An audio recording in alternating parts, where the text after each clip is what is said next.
and things like that are not even remotely developed at that age. And then I found this story today that takes it even further. A mother, I believe this is in Britain also. This mother has twin boys that they're twin boys and everything, and one of them dresses as a girl now because the mother claims that her son believed he was a girl since he was 18 months old. Yeah, she says that he wanted to wear girls' clothes to school, and she happily let him. He started growing his hair after first declaring to his mother that he was a female when he was 18 months old. Really? Really? 18 months old is difficult for me to wrap my head around. Uh-huh. Because, when my three kids were in that 18-month range, it was, I was struggling just for them not to take their clothes off in public. Right. Yeah, that's when you're doing potty training. They didn't even know the difference. They didn't even know that they were a girl or a boy. Mm-hmm. So at that age, I have I have difficulty wrapping my head around. Yeah, and I said on the show. You and I have had this conversation along these lines before, and you and I do fall on different perspectives of this. Right. Partially because I do have friends that I have personally witnessed with kids that do have gender identity issues. Yes. And I see the parents struggle trying to figure out what's best for them. And at the same time, I truly see this kid who, in very innocent moments, is very convincing in telling you, I'm not what I look like. Right. So I'm extremely torn on this. So I try to be very sensitive to it. But at 18 months, come on. Yeah, at 18 months, I was still breastfeeding. Right. And the thing is, and I talked about this yesterday, I absolutely do believe in gender dysmorphia and all these other, psychological issues. It's a fact. I do believe in it. And I have no problem with that, and I'm completely supportive. And I don't say that the kids just can't make that decision. I can't wrap my head around that. I look at my daughter is, just a little over 2. She couldn't tell you that she's a girl or she wants to be a boy. And, a lot of them will say, oh, well, little Johnny would only play with dolls, so he must want to be a girl. Well, how about, little Johnny liked the way Barbie felt in his hand? Maybe little Johnny's a pervert. If you're going to take it to the extreme, why not call him a rapist? Do you see the correlation I'm making here? Wow, that's a huge stretch. But, I know what you're saying. It's just but at the same time, look, if little Johnny wants to play with dolls, that's just because, he digs playing with dolls. Yeah. You're putting too much weight on it to say, oh, well, he's playing with dolls, so he must want to be a girl. But look, this mentality's been around for years. Oh, yeah. But nobody's made the correlation to how it has actually been associated with multiple facets of our society. Mm-hmm. Let's take women in the military as an example. Yeah. Oh, you can't do that because you're a girl. Mm-hmm. Well, now our military is saying, all right, we'll do it. Yeah. But the reality is, sure, we'll let you. We just can't lower the standards, although they seem to be a little stupid over that as well. Right. I'm just saying, we have created a society where everything is so gender specific. Yes. That now we have to undo this monster, and it's making people freak out. Yeah, it is. It really is. And I've said on this show before, when this subject first came up many, many weeks ago, you and I had a conversation on air, and I think I shocked you when I said, I don't care about transgender bathrooms. Right. Because the reality is, they're going in there to do their business. Everybody's fear about, oh my God, suddenly we're going to have pedophiles and creeps and rapists and molesters in the bathroom. Dude, they've been in there before. This is not some new issue.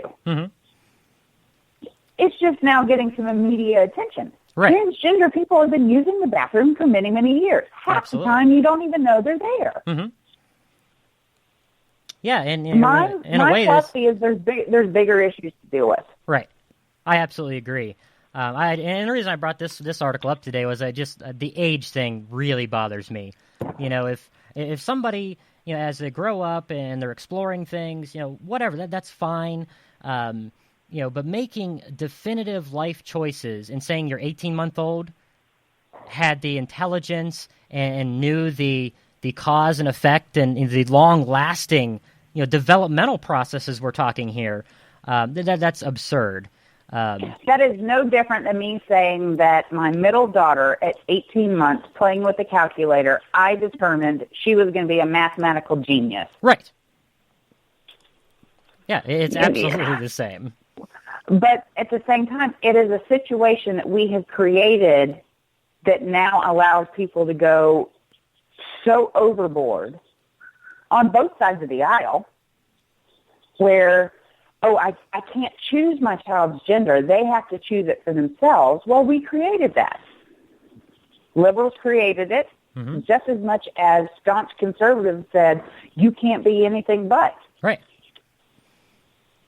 Yeah, it's just a bizarre, thing to me. And again, I'm all for people. You do what makes you happy, and as long as it doesn't hurt somebody else, you take care of you. But so much focus is being put on this when there's so many other issues out there, and that's the driving point here. We're actually going to end up going a little bit over time today because I want to get these last two stories in because these are on the deal with society. Shifting gears away from the transgender discussion, what the hell's going on in freaking colleges anymore? All the ridiculous protests, the butthurt, the safe zones, the deadly fear of chalk, and now blatant disrespect. This article's from the Daily Caller. A student at Harvard Law School has pissed off a ton of people because he basically insulted a former Israeli foreign minister who was giving a speech. Now, typically, when you think Harvard, they're supposed to be the smart ones, right? I mean, it's an Ivy League school, and these people are supposed to be brilliant. This Israeli foreign minister, I'm not even going to attempt to pronounce the name. I will screw it up. But she was there doing this panel on the Palestinian peace process. And the time came for questions from the audience. And what do you think they asked about? Did they ask about, the establishment of a Palestinian state? Did they ask about, the threat the Israelis face every day? No. He asked why she smelled bad. Yes, he stood up in this panel and said, my question for you is, how is it that you are so smelly? And, they asked, what he meant. He said, it's regarding your odor. And he said, I'm questioning the odor of whatever this person's name is, very smelly, and I was just wondering. Now, the fact that, the propaganda of, the insults that Jewish people smell bad and all this stuff, I mean, it goes way back. That was one of the big things that the Nazis used in all their anti-Semitic propaganda and all that. So this guy had to come out and apologize and everything. But really, what the hell is going on in our freaking schools? To me, that's an argument for elitism. Oh, absolutely. Yeah. Look, I've said it on the show before. I live with a Jew. He doesn't stink. and you damn sure moments, but you damn sure would tell him if he did. I know you well enough. Oh, heck yeah, I would. But and I'll fully admit that in the past, before I was with him, before I had any knowledge of or true knowledge. I mean, we all know that there's different ethnicities, but until I had the opportunity to experience different cultures and such, I did notice things like that. Right. Now that I'm older, I realize it wasn't the person that maybe I noticed of an odor. It was more the things that they ate, those types of things. So it's more cultural stuff. It has nothing to do with the person. Mm-hmm. I mean, you walk in our house 3 times a week, it smells like curry. Right. Yeah, just because, not because he's Jewish or because he's from Great Britain. I freaking love curry. Yeah. But, people are dumb. God, people are dumb. Yeah, I mean, that's a question I would expect at an elementary school or a high school. Some dumb kid trying to get a laugh, But this is Harvard. This is supposed to be the pinnacle of education, and that was the best question you could come up with. That's sad. And the final story of today is twofold, and it's two different societal type issues.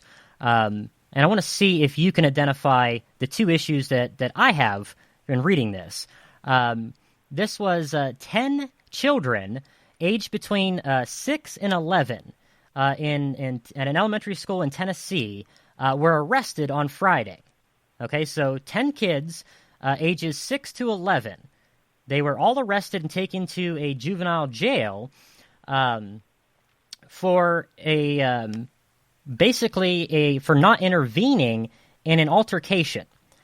And this is where it gets kind of weird.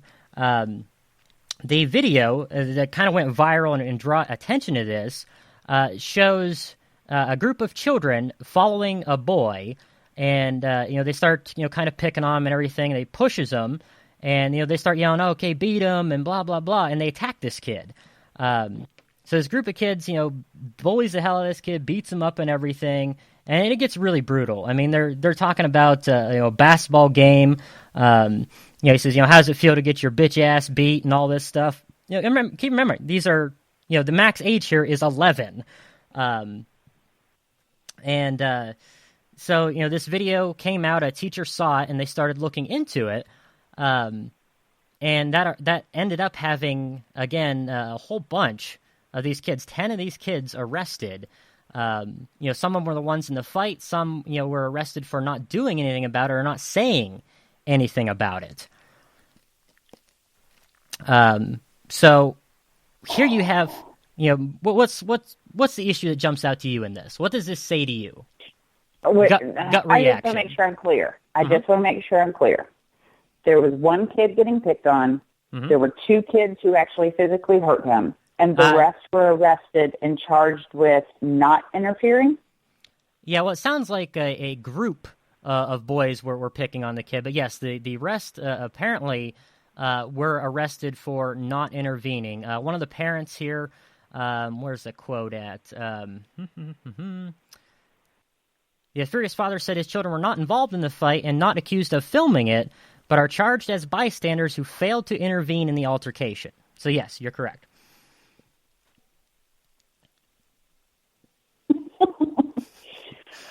Okay. Wow, my mind's kind of blown right now. Mm-hmm. Yeah, and I pull these two issues, and it might differ for you. The first thing that jumps out is, here's that thug mentality in the school system. A group of kids jumping another kid is absolutely ridiculous. That would not have happened in my era and older generations. I disagree. We've had what you call now thug mentality.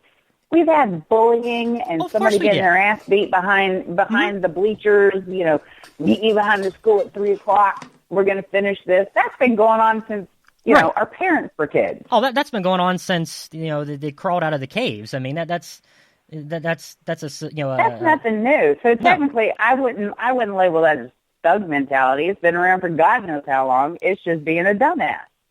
That's just hormones, in my opinion. Hormones and ill raising. Mm-hmm.